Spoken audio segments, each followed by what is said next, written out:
Boa tarde, pessoal. Bom, a gente vai dar prosseguimento então ao conteúdo, tá? Na última aula eu falei sobre mais alguns exemplos de grupos, tá bom? E agora a gente vai passar para um outro tópico, né? Que é até uma coisa que a gente comentou na última aula, né? Que eu até tinha dito para vocês alguns daqueles exemplos. Na verdade, os exemplos que a gente tratou na última aula sempre foram grupos em que os elementos desses conjuntos eram funções, né? Então a gente falou do S3, daquele grupo lá das permutações de N elementos, que lá eram essencialmente funções, e a operação era composição. Depois falou daquele outro exemplo em que a gente tinha o conjunto de todas as retas do plano com coeficiente angular diferente de zero, que também a gente podia representar por funções e usava a operação como uma composição, e o conjunto de todos os automorfismos de um anel, né, de um anel A, que também a gente usa a operação de composição. E aí, como eu tinha dito a vocês, no caso lá desses exemplos, na verdade, eles são casos particulares de um exemplo que a gente estudou em sala ainda nas nossas aulas presenciais, que era o conjunto de todas as funções entre dois conjuntos A e B, que eram objetivas, né? Melhor dizendo.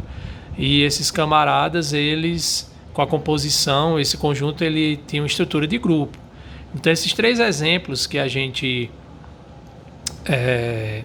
falou na última aula, eles são casos particulares eles são exemplos de um subconjunto que está dentro desse conjunto maior, né? Porque, por exemplo, se a gente pegar todas as funções de R em R que são objetivas, aquele conjunto das retas do plano que tem coeficiente diferente de zero, são funções objetivas de R em R que são, por sua vez, um subconjunto desse outro, né? Assim como o S3 e assim como o dos automorfismos. Então, lá, na verdade, a gente tem exemplos de subconjuntos de um grupo que, quando a gente olha com a mesma operação, a gente ainda tem um exemplo de grupo. Esse conjunto tem uma estrutura de grupo, tá? Então, essencialmente, a esses conjuntos que acontecem isso, a gente dá o nome de subgrupo, certo? Então, é justamente o que fala aqui na definição 1. A definição diz que a gente tem um grupo G e tem um H diferente de vazio, um subconjunto de G.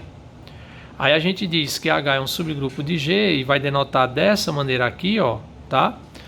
Sempre que a gente escrever isso, então a gente vai estar dizendo que o H é subgrupo de G.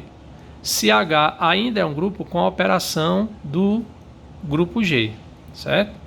Então, claro que nos exemplos que eu mencionei, a gente fez a verificação daquelas três propriedades, né? Que a operação era associativa,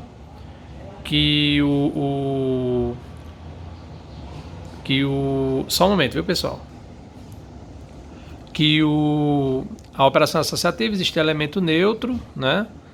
Que existia um elemento inverso e, claro, que a operação era fechada em relação ao conjunto, né? Então, existe um resultado que mostra que, além da gente poder fazer dessa maneira, a gente tem algumas variações de como verificar se um dado subconjunto de um grupo é subgrupo dele, sem precisar fazer sempre esse roteiro. A gente tem outras alternativas que, em algumas situações, podem ser mais interessantes do que a situação descrita na definição, né? Devido à definição, tá bom? Então, esse resultado está na proposição 1, que diz o seguinte: você tem em G um grupo e H um subconjunto de G. Então, as seguintes condições são equivalentes. Item A, H é um subgrupo de G. Item B, essas três condições aqui são verdadeiras para H, ou seja, a identidade pertence a H. Para todo A em B em H, você tem que a operação A operada com B pertence a H. E para todo A em H, você tem que o inverso de A pertence a H, certo?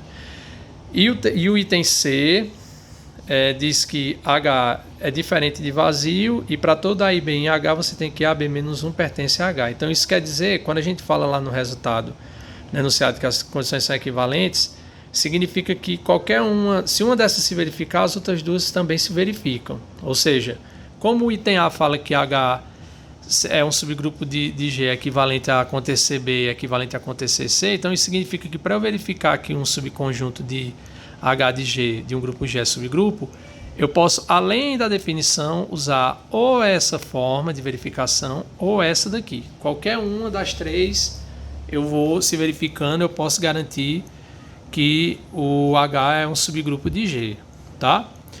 Então, quando a gente tem um resultado desse tipo, que você tem condições equivalentes, isso quer dizer que A é equivalente a B, A se associa B, B se associa C e C se associa A, tá? Então, a gente vai mostrar o seguinte. A ideia geralmente é de a gente fechar um ciclo, né? Você mostra que A implica B, B implica C, C implica A. Mas tem outras maneiras de fazer isso, que no nosso caso vai ser mais interessante, né, fazendo da seguinte maneira. A gente vai mostrar que A implica B e B implica A, que aí a gente já vai ter que A é equivalente a B, e vai mostrar que B implica C e C implica B. Então, com isso eu vou ter que A é equivalente a B e B é equivalente a C. Então, consequentemente, a relação de se somente se ela é transitiva, né? Se A se associa B e B se associa C, então isso implica que A se associa C, tá bom? Então, esse é o caminho a seguir. Então, primeiro, a gente vai mostrar, então, com isso, né, que A implica B, ou seja, se A é um subgrupo, vale essas três coisas aqui. Mas é só a gente lembrar da definição, da definição 1, né, que se H é subgrupo, a gente tem que H com a operação de G ainda é um grupo. Bom, então isso significa que, naturalmente, essa 2i é verdadeira, porque como é com a operação de G é um grupo, em particular, a operação tem que ser fechada, né? Também, o elemento neutro, ele vai possuir um elemento neutro, tá? E para cada elemento de H vai existir um inverso. Só que esse elemento aqui, pessoal, ele é um elemento de G também, né? O A é um elemento de G e como G é um grupo, ele vai ter um inverso e esse inverso é único. Então, esse inverso de A em H é o mesmo inverso de A em G, certo? Que é justamente quem? O A menos 1, certo? E o elemento neutro do H, ele também vai ser igual ao elemento neutro de G por conta da unicidade também, porque existe apenas um elemento, porque como isso aqui vai ter a propriedade, o elemento neutro de H que vai existir por ele ser subgrupo, ele é operado com qualquer elemento, é o próprio elemento, então em particular esse elemento também, como ele é elemento de G, né, ele tem um elemento lá em G que tem essa propriedade que é o elemento neutro e ele é único. Então se tem um em G que faz isso e tem outro em H que faz essa mesma coisa, quando eu opero ele com qualquer elemento de H dá o próprio elemento, então obrigatoriamente esse elemento neutro é um elemento neutro de G, tá? Então aí com isso valem as três condições, certo? Agora a gente vai mostrar o contrário, né? Que se valem essas três condições aqui, que o A é subgrupo, certo? Bom, a gente já tem que, na verdade, né, disso aqui, ó, olhando para cá e olhando para o que a gente quer chegar em A, da definição de subgrupo, né, H ser um subgrupo, lembrando lá da definição 1, a gente vai ter que ele possui elemento neutro, é fechado com relação à operação, não é? E para todo elemento existe um inverso. Então foi justamente o que eu escrevi. Ó. Por 2i, a gente tem que a operação de G diz a operação em H. Como tal operação é associativa em H, porque tirando essas três coisas aqui, o que falta para o H ser um subgrupo é que a operação tem que ser associativa. Mas a operação é associativa porque como é uma operação de G, a operação é associativa para todos os elementos de G, em particular para todos os elementos de H, tá? Então, como tal operação é associativa em H e aí juntamente com I e 3i, como eu falei, a gente tem que H é subgrupo de G, tá bom? Bom, agora a gente vai mostrar que B implica C. Bom, agora a gente vai mostrar que B implica C, tá? Então, a gente tem nesse caso que vale essas três condições aqui, tá? E quer mostrar que vale isso, certo? Bom, aí, ou seja, dessas três condições a gente quer mostrar que o H ele é diferente de vazio e para toda A em B em H vale isso aqui, tá? Bom, como o item I fala que já tem um elemento aqui, ó, no H, que é um elemento fixo, né? Porque essas duas condições aqui é para qualquer elemento que a gente verificar que pertence ao conjunto H, certo? Esse aqui não, a identidade é um elemento fixo, né? É um elemento que a gente conhece, sabe quem é. E ele pertence a H pelo item I. Então isso aqui já garante para a gente que o H ele é diferente de vazio, tá? Agora, como para todo elemento em H o inverso pertence, quando eu pegar quaisquer dois elementos, por exemplo, A e B, então tanto A quanto para cada B o inverso dele pertence, eu vou ter que, nesse caso, para toda B em H, eu vou ter que BA-1 pertence a H e, consequentemente, pelo item 2, quando eu pegar esse A arbitrário e esse B-1 arbitrário, o produto, ó, ele pertence a H. Então, vale, a partir das três condições do item B, a gente mostrou que vale o item C, tá bom? Agora, vamos mostrar que C implica B. Bom, no caso lá de C implica B, a gente tem que o H é diferente de vazio. E para quaisquer dois elementos de H, A e B, A, B-1 pertence a H, certo? Bom, como H é diferente de vazio, isso implica que vai existir um elemento aqui em H que eu estou chamando de A, certo? Um elemento A. Então, dessa forma, quando eu pego o elemento e multiplico pelo inverso dele, tá? Isso pertence a H, porque é a outra condição que a gente está tomando lá. Para todo A, B pertencente a H, A, B-1 pertence. Nesse caso aqui a gente está pegando o A e o B igual ao mesmo elemento que é o A.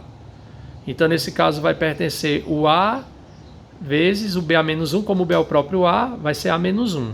Então eu vou ter que A-1, que dá a identidade, pertence a H. E com isso a gente tem o quê? Que vale o item I lá do item B, tá?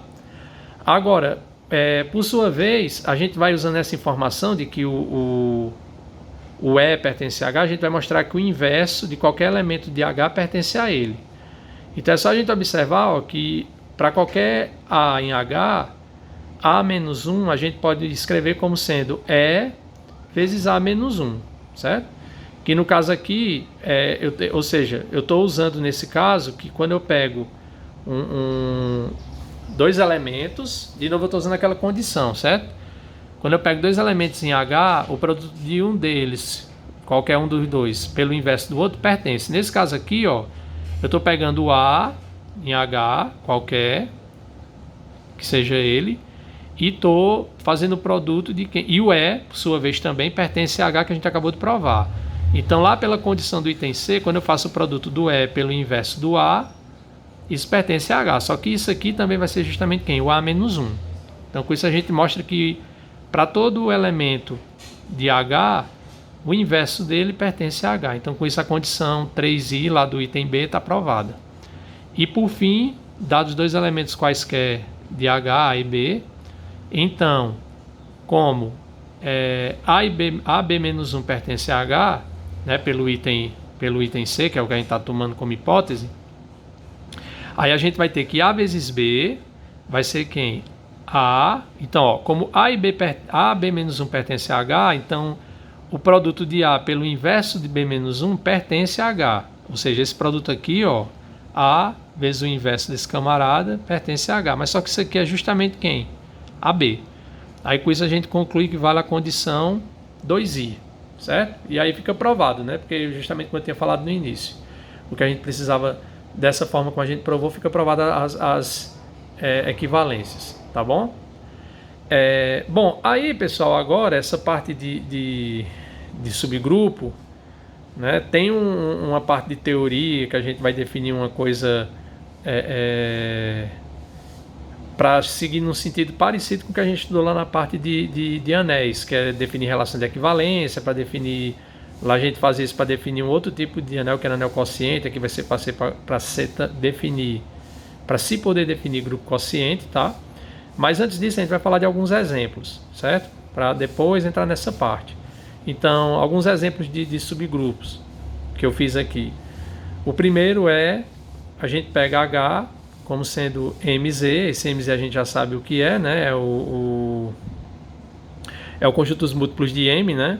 Você pega um inteiro fixo, eu esqueci de colocar aqui, foi mal, mas o M ele é um inteiro fixo, e aí eu pego o conjunto formado pelos números da forma M vezes R com R inteiro, ou seja, os múltiplos de M.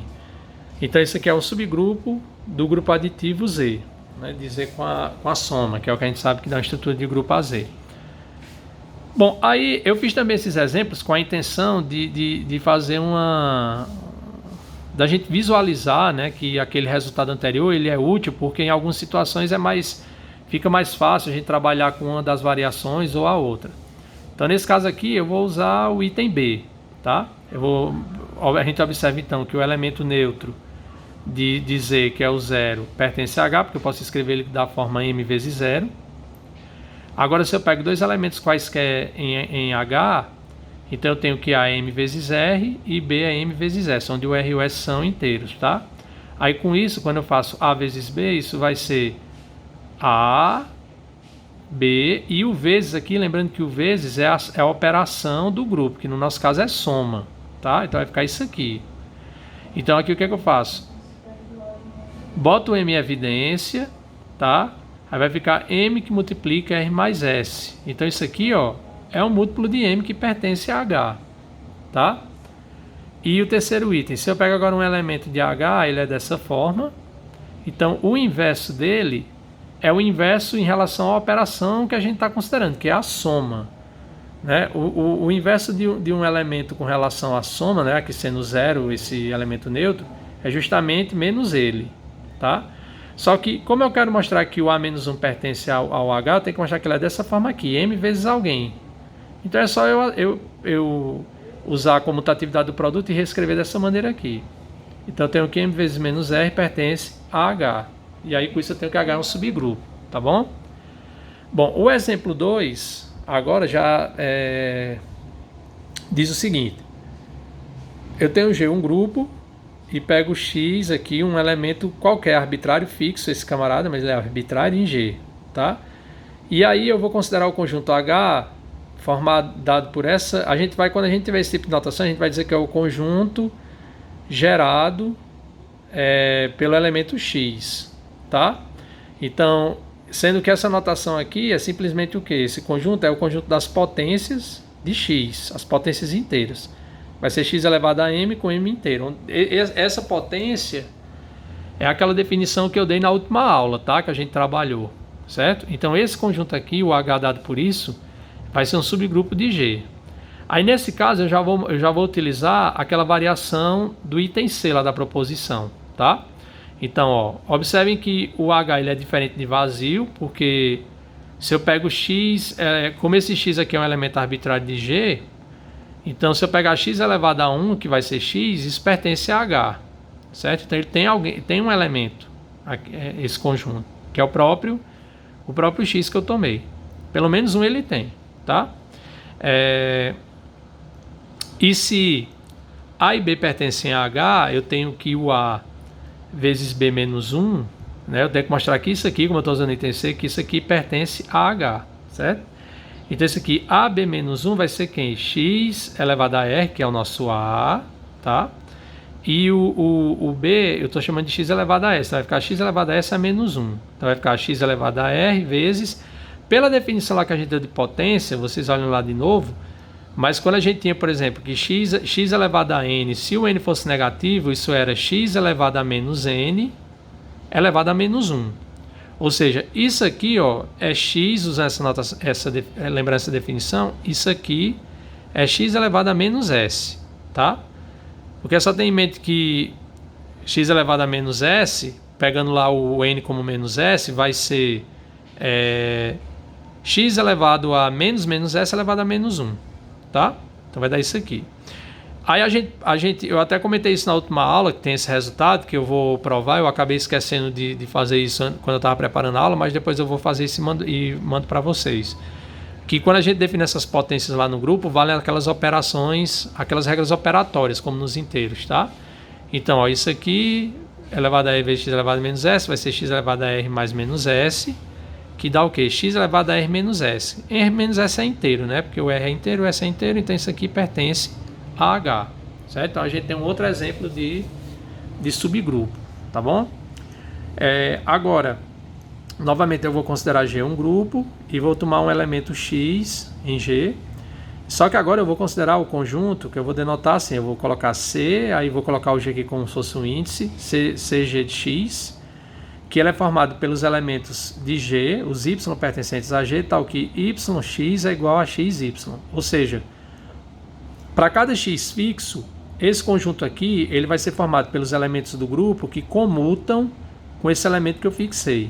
Então esse conjunto ele é chamado de o centralizador de X em G. Tá? Então esse conjunto ele vai ser um subgrupo de G, certo?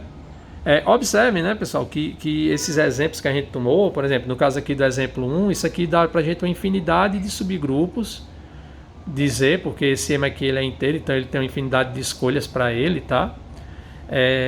Bem como aqui no caso do exemplo 2, mas aqui no exemplo 2 a questão de ser uma infinidade ou não de exemplos vai depender se esse grupo G ele é infinito ou não, mas pelo menos a gente consegue uma boa quantidade de exemplos, tá? De subgrupos a partir de um grupo. Bem como também no exemplo 3 e no próximo exemplo. Então a gente vai provar isso aqui, certo? Então eu vou usar nesse caso o item B, lá da proposição, certo? Então, primeira coisa, a gente vai mostrar que a identidade pertence. Então basta mostrar que a identidade comuta com qualquer x que eu fixe, com um x fixado. Então, claro, a gente sabe que isso aqui é igual a isso aqui, né? Porque o E aqui é a identidade, certo? E para esse x fixo, então isso implica que o E pertence a CG de x. Agora, se eu pego dois elementos que estão aqui, tá? Aí a gente vai ter que mostrar que o produto, para mostrar que A vezes B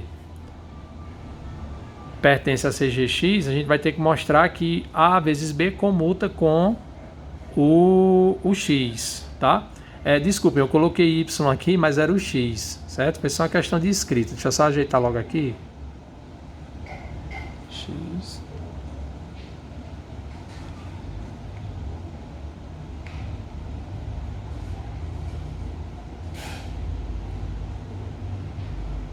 Tá? Foi mal. Na hora que eu estava escrevendo, eu acho que eu me distraí em alguma coisa que eu estava pensando e acabei colocando onde era X, eu coloquei Y. Mas o raciocínio acaba que não está errado, certo?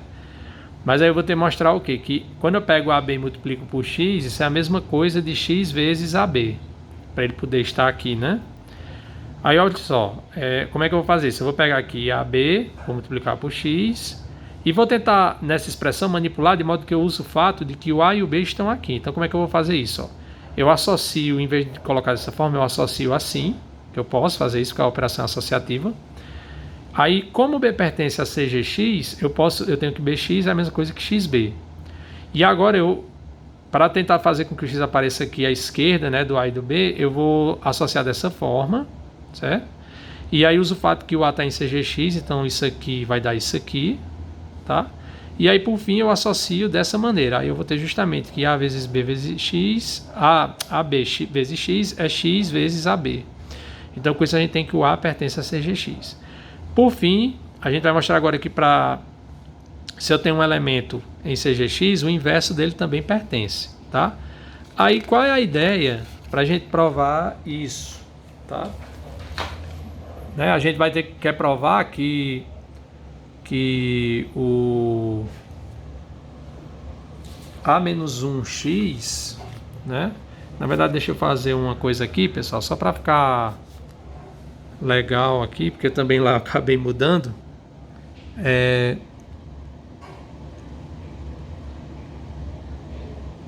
Y, né? Porque lá eu acho que vocês já viram que eu coloquei foi Y e não o A. Mas tudo bem, não tem problema não, tá? Bom, o que é que a gente quer mostrar? Isso aqui, né? Ó, a gente quer mostrar aqui se um elemento qualquer pertence a CGX, o inverso dele também pertence. Então eu tenho que mostrar que vale isso.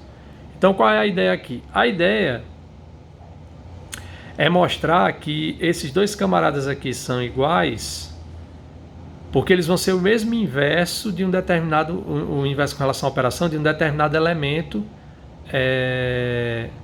de G, tá? A ideia de provar a igualdade surgiu disso aí, porque se a gente for tentar manipular só pelo fato de ter que ele vai ter que satisfazer essa igualdade aqui, ó, cadê? A gente vai sofrer um pouco para... Na verdade, eu tentei a princípio e vi que não é talvez não seja o caminho realmente. Então, o que foi que eu pensei? Eu pensei justamente essa questão, de mostrar que dois elementos são iguais, né, no caso aqui num grupo. Uma alternativa é mostrar que eles são, por exemplo, o mesmo inverso de um determinado elemento, que eles servem como inverso de um determinado elemento. Como o inverso é único, então não tem jeito, eles vão ter que ser iguais, né? Então eu pensei assim, peguei o y menos 1x e operei com o inverso dele, que é esse camarada, né? Porque o inverso desse camarada aqui vai ser y menos 1x a menos 1, só que tem um exercício lá que a gente faz, que eu coloquei numa das listas, que mostra que o inverso de x, y a menos 1, de ab a menos 1, é b menos 1 a menos 1, tá? Então, o inverso desse elemento vai ser quem? Vai ser, que é o y a menos 1, x a menos 1, vai ser, eu pego esse daqui, né, tomo o inverso dele, e aí opero com o inverso desse aqui, tá? Quando o grupo é abeliano, aí tanto faz, numa ordem ou outra, mas aqui como a gente não sabe, certo? Então, quando eu opero esse camarada com esse, o que é que a gente vai ter? Nesse caso, eu associo aqui, o x com x menos 1, vai dar identidade, vai ficar isso, então vai ficar y menos 1 vezes y, que dá identidade, beleza. Então, o inverso desse elemento é esse daqui. Então, o que é que eu vou fazer agora? Eu vou pegar esse mesmo elemento e vou operar com esse outro aqui, esse outro camarada. Se eu mostrar que dá identidade, então eu vou estar dizendo que esse elemento e esse é o inverso com relação à operação desse mesmo elemento aqui. Então eles têm que ser iguais, porque o inverso quando existe é único, tá? Bom, então fazendo a conta, ó, de novo eu vou associar, né, dessa forma, para tentar usar o fato de que o y pertence. Observem que nessa primeira passagem eu não fiz o uso porque não foi necessário, certo? Mas eu tenho que usar. Se eu não usar em algum momento no processo aí, então quer dizer que alguma coisa eu errei no raciocínio. Mas veja, nesse caso, o que é que eu vou fazer? Ó? Eu vou colocar aqui o x e o y, vou associar esses dois camaradas, por quê? Porque o inverso, esse camarada aqui, melhor dizendo, esse elemento, é justamente o inverso do xy, né? Mas aí, o que é que eu faço agora? Ó? Como o y pertence ao CGX, então xy é igual a yx, certo? Por sua vez, quem é o elemento inverso desse camarada? Vai ser x menos 1, y menos 1. Aí eu associo agora o x com x menos 1 da identidade, depois associo a identidade com o produto do y menos 1 com y, da operação, né? Da identidade com a identidade, que dá a identidade. E aí com isso eu concluo que, como eu falei, esses dois elementos são iguais, porque eles vão ser o inverso desse camarada. Então, como só tem um, eles têm que ser o mesmo. Tá? Então, com isso a gente prova que o y a menos 1 pertence a CGX e com isso ele é um subgrupo. Tá? O último exemplo, melhor dizendo, que a gente vai ver hoje, de novo, eu tenho um grupo, e aí eu vou considerar agora o grupo Z de G, que é dado da seguinte maneira. É formado pelos A, que pertencem a G, tal que AX é igual a X vezes A, para todo X em G. Ou seja, ZG ele é o conjunto formado por todos os elementos de G que comutam com todos os elementos de G. Tá? Então, como é que funciona para a gente achar um elemento que está aqui? Eu fixo, escolho um elemento qualquer do grupo, fixo ele, aí começo a operar ele com todos os outros. Se isso aqui acontecer para todos os outros, então ele pertence a esse conjunto. Tá? Então ele vai ser um subgrupo de G, que a gente chama de o centro de G, tá? Bom, aí de fato, a ideia aqui é usar também de novo aquela variação lá do item B, da proposição. Então, de fato, como vale isso aqui, ó, como eu pegando a identidade e operando com x, isso aqui é a mesma coisa que x operado com a identidade para todo x em G. Então a gente tem que a identidade, o elemento de identidade pertence a Z de G. Agora, se eu pego dois elementos quaisquer, né, eu vou ter que... Quero mostrar que o produto pertence, eu tenho que mostrar que isso aqui é igual a isso aqui para todo x em G. Mas observe, o raciocínio é bem parecido com o outro. Eu tenho que A vezes B vezes x é igual a isso aqui. Aí uso o fato de que o B está em Z de G para comutar. Depois associo agora a x e uso o fato de que A está em Z de G para comutar. E depois associo dessa forma. Então isso aqui é verdade para todo x em G. Pelo fato de que a gente usa as comutatividades porque o A onde a gente pôde comutar é porque o A e o B pertencem a G de G. Z de G, desculpa. Então vale para todo X em G. Então AB pertence a Z de G. Aí por fim, se eu tenho agora que A pertence a Z de G, a gente tem que para todo X em G, isso aqui é verdade. Aí eu botei esse asterisco porque o argumento é o mesmo argumento do exemplo anterior. Né? É só você fazer essa mesma conta aqui. Ou seja, você vai mostrar que se o A pertence a Z de G, vale a igualdade AX igual a XA para todo X. Então, para cada X desse, você vai mostrar que A menos 1X e XA menos 1 são o inverso de um mesmo elemento, que seria, no caso, x menos 1A. Certo? É só fazer essa mesma conta. No lugar de onde tem o Y, você coloca um A. E tem em mente que essa conta que você está fazendo é para todo X. Porque nesse caso aqui do exemplo 3 era para um X fixo. Certo? E aí com isso a gente vai ter então que o A menos 1 pertence a Z de G. E com isso a gente tem que esse camarada é um subgrupo. Tá bom? Na verdade, se vocês pararem para pensar um pouco, o centralizador, para cada X, o centralizador de X está contido aqui, ó. Por quê? Porque os elementos que estão lá, eles comutam com... são todos os elementos que comutam com um elemento fixo, né? E aqui a gente tem que... aqui é formado por todos os elementos que comutam com todo mundo. Né? Então, a gente vai ter que... Esse camarada aqui que eu tomo, ele em particular, ele comuta com aquele X que a gente tem lá, né? No CGX, tá? Peraí, é isso mesmo? Peraí, pessoal, só um pouquinho, viu? Não, pessoal, na verdade é o contrário, foi mal, né? Na verdade, esse camarada aqui, o Z de G, ele está contido no centralizador de X para todo X.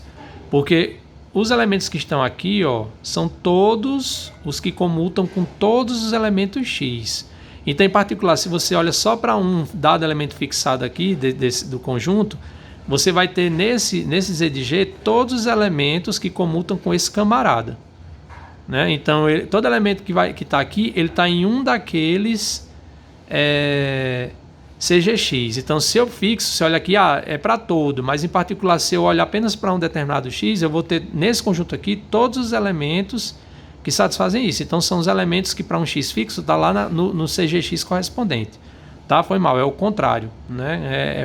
O Z de G está contido em CG de X para todo X em G. Tá bom? Pronto, pessoal, é isso então, tá? Eu vou, na próxima aula, acho que ainda vou falar de algum exemplo, mais algum exemplo, um ou dois, certo? E depois a gente vai continuar, a gente vai falar de uma coisa nova na teoria, vai continuar a teoria, que era o que tinha até lá no título, que são as classes laterais, para com isso a gente conseguir chegar em uma relação de equivalência, como a gente fez na parte lá de teoria de anéis, tá bom? Então, até a próxima.